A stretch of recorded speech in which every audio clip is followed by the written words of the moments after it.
প্রকাশ করছি, এটা ঠিক না, it's over.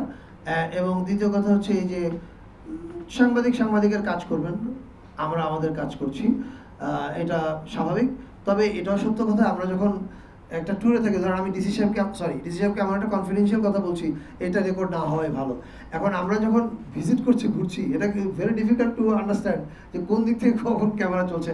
But again I am saying, আপনাকে ধমক দেওয়া বা আপনার কাজ করতে বলা, এটা আমাদের কাজ না, এবং এটা আমাদের পেরিফেরির মধ্যে পড়ে না। সাংবাদিক তার কাজ করবেন, আমরা আমাদের কাজ। মেসেজটা গ্রহণ করেছি, আমি এটা ঠিক জায়গায় এটাকে পেশ করব, এবং এটা নিয়ে যেন একটা আলোচনার রাস্তা শুরু হয়, সেটা আমি বলবো।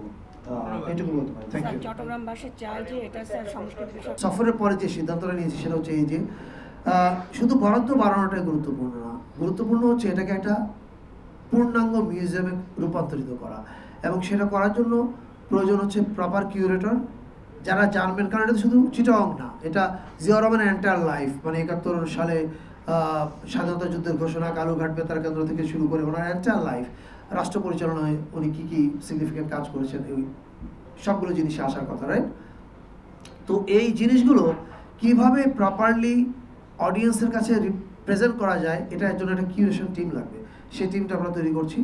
পাশাপাশি কিউরেশন টিমকে হেল্প করার জন্য একটা রিসার্চ টিম প্রয়োজন, যারা এই জিয়াউর রহমানের উপর রিসার্চটা করে জানাবে হাইলাইট এবং পয়েন্টগুলো কী কী।